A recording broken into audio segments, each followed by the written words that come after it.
Alimentée par la planche à billets, l'inflation pourrait grimper jusqu'à 9% durant les 2 prochaines années. Recul de la croissance dès l'année prochaine, hausse du chômage et de la pauvreté, poursuite de l'érosion des réserves de change et risque accru de malaise social. Des pronostics pour le moins sombres que la Banque mondiale a formulés sur le devenir de l'économie algérienne en 2020. De son côté, le Post Maghreb nous parle aujourd'hui de Big Brother en Algérie. Pas moins de 5000 caméras de surveillance des espaces publics vont s'ajouter aux 1000 déjà en place à Alger. Et puis, il a écrit le quotidien en ligne, mais cette décision fait craindre une déviation. L'usage originel de ces caméras, nous dit le HuffPost, lors des récentes protestations des médecins résidents et des étudiants de l'école supérieure manifestés.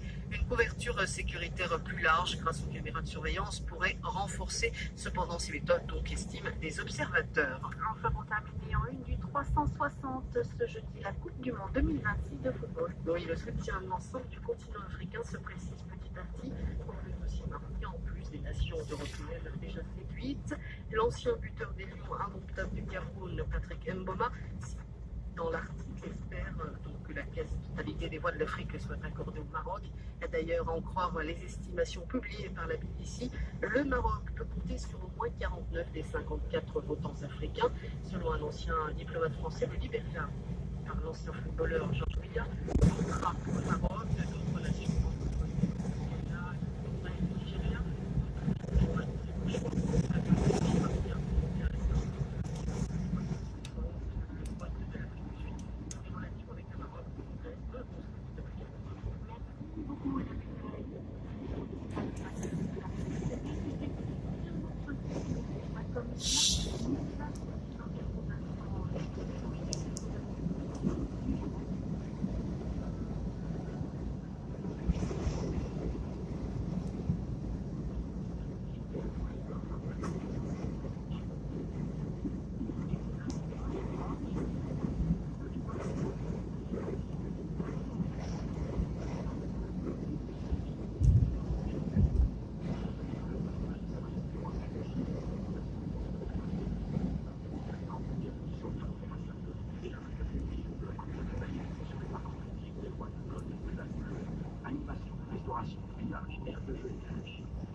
Du 7 au 22 avril, venez partager la passion du golf à Rabat.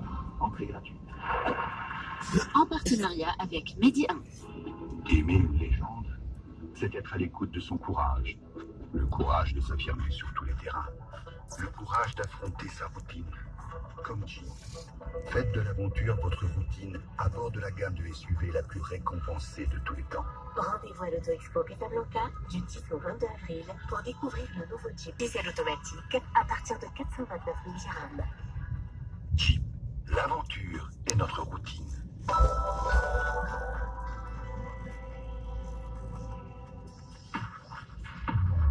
Le carrefour de la mi-journée, Mounia Belardi.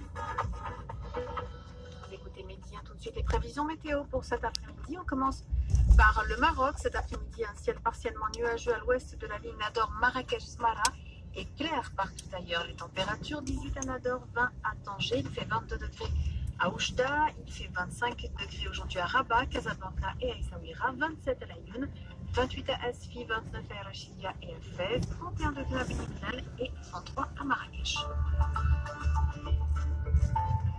Sur l'Algérie, cet après-midi, un ciel partiellement nuageux à l'ouest de la ligne Béjaïa-Biskra et clair ailleurs. Il fait 17 degrés à Béjaïa, 18 à Alger, Constantine, 20 à Annaba. Il fait 22 degrés aujourd'hui à Oran, 26 à Rabdaya. Il fait 31 degrés à Tamarabra. Sur la Tunisie, le ciel est pluvieux entre Tabarka et El Kef aujourd'hui, partiellement nuageux.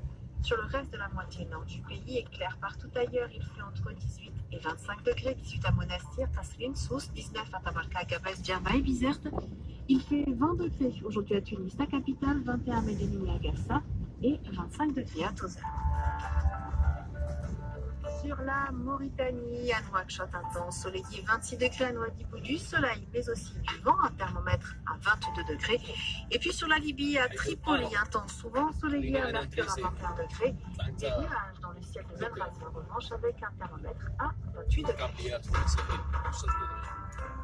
Vous Vous écoutez Média, le journal de minuit 30 vous est présenté par Christophe Godino. Bonjour Christophe. Bonjour Ounia, bonjour à tous.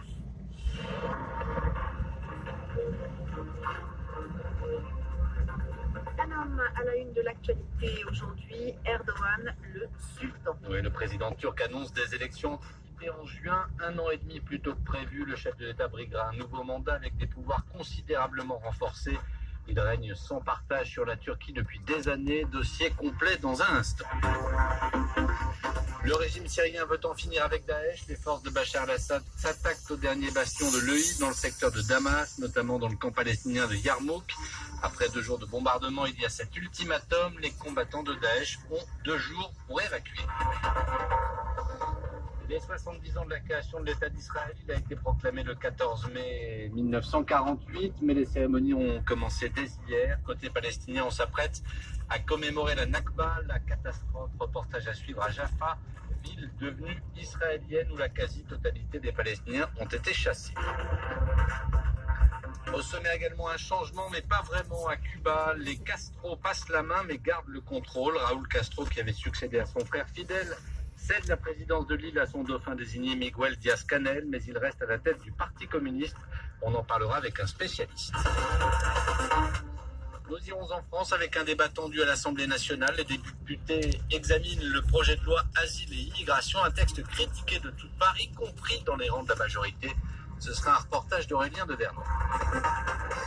Et puis les sports, on entre aujourd'hui dans le vif du sujet sur le parcours du Royal Golf Dar es Salaam de Rabat, coup d'envoi de la 45e édition du Trophée Hassan II et de la 24e Coupe Al Amérienne, 2 compétitions majeures et une pléiade de stars.